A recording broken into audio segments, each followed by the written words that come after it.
I was, of course, happy to meet the Hezbollah people because it's a point of view that's rarely heard in the United States. And I have no problem saying that I do want to express solidarity with them. And I'm not going to be a coward and a hypocrite about it. I don't care about Hezbollah as a political organization. I don't know much about their politics. And anyhow, it's irrelevant. I don't live in Lebanon. It's a choice that the Lebanese have to make, who they want to be their leaders, who they want to represent them. But there is a fundamental principle. People have the right to defend their country from foreign occupiers. And people have the right to defend their country from invaders who are destroying their country. And that, to me, is a very basic, elementary, and uncomplicated question. My parents went through World War II. Now, Stalin's regime was not exactly a bed of roses. It was a ruthless and it was a brutal regime, and many people perished. But who didn't support the Soviet Union when they defeated the Nazis? Who didn't support the Red Army? And all the countries of Europe which were occupied, who gets all the honors? The resistance. The communist resistance, it was brutal. It was ruthless. The communists were not, it wasn't a bed of roses. But you respect them. You respect them because they resisted the foreign occupiers of their country.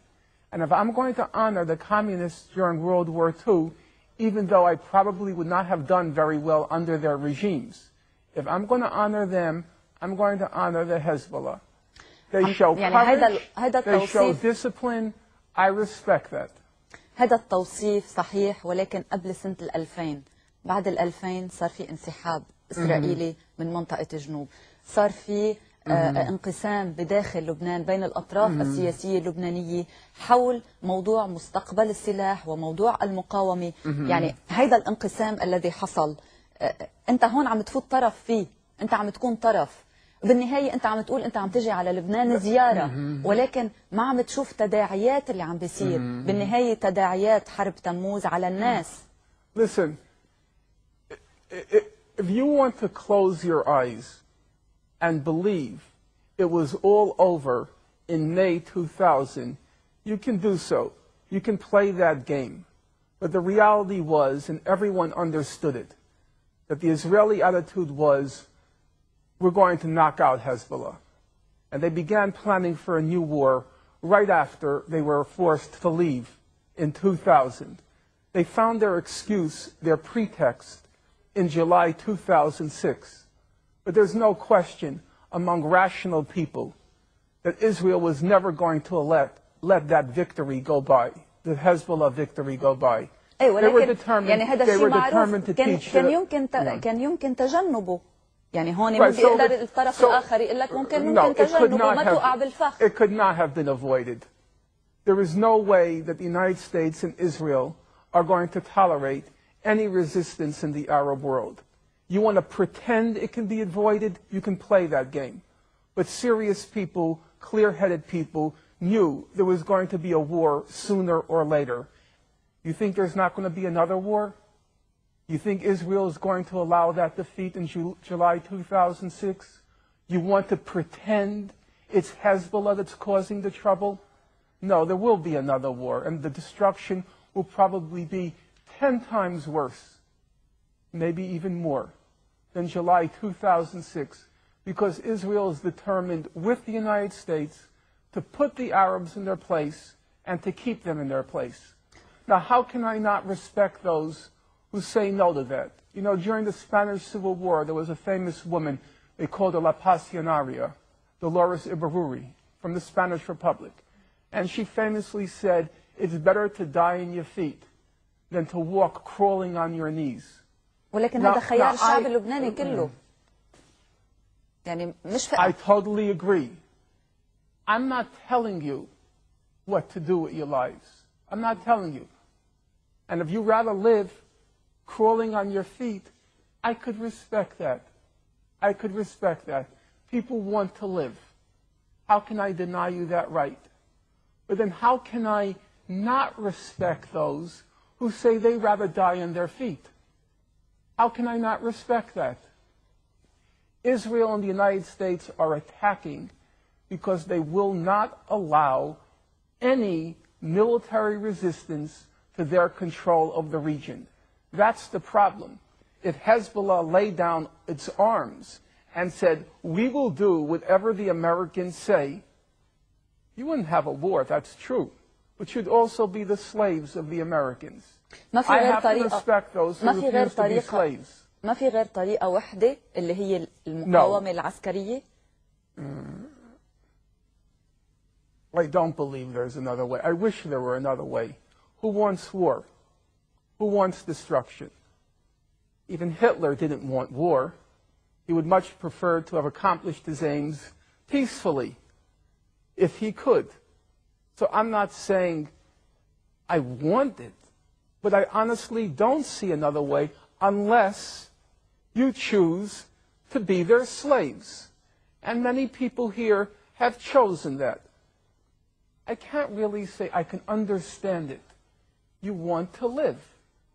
I can't really say I respect it.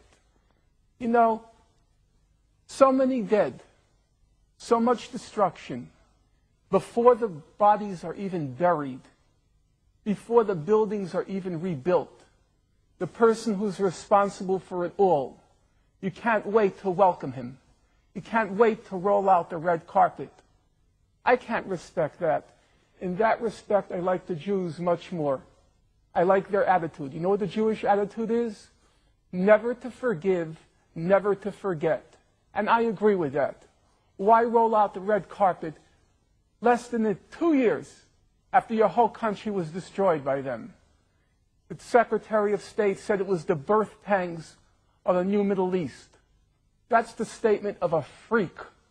A human freak would compare the birth of a child with the destruction of a country. And yet there are people here who are so anxious to welcome her. They're trying to figure out, what are the Americans thinking? They can't wait for their banquets. How can anyone respect that? I respect the Jews 1,000 times more. Never to forgive, never to forget. All the death and all the destruction. And you can't wait to welcome him. Norman. It's disgusting. Who the hell cares if Bush is coming? ولكن أنت عم بتقول إنه في حرب أخرى قادمة. You should have declared him persona non grata. He's not welcome here. He destroyed your country. He was responsible for the war. You know full well that resolution could have been passed 3 weeks earlier. He destroys your country, and you can't wait to greet him. You have no self-respect. How can you expect other people to respect Arabs if you show no respect for yourself? If the Lebanese people overwhelmingly vote to let the Americans and Israelis have their way, I guess you have to accept that. I could see that. And I couldn't possibly say that they don't have the right to make that choice. Listen, in Nazi-occupied Europe, you have to remember, most of the populations made the choice to live under the Nazis. All of this talk about a French resistance is just a joke. It never happened. The French resistance, about 20% of the French population read the resistance newspaper. There were maybe 10% of the French who resisted. The rest said, don't resist, because the Nazis were ruthless. You resist, 400 are killed for each soldier that's killed. That's how the Nazis operated. So most of the French said, like you, we want to live. Don't resist. But now I have to ask you, in retrospect, who do we honor? Do we honor those who say, let us live? Or do we honor those who said, let's resist? Leaders come last. There will be a leader who comes into power in Israel who is willing to make the concessions after the conditions have been created. Namely, Israel has to suffer a defeat.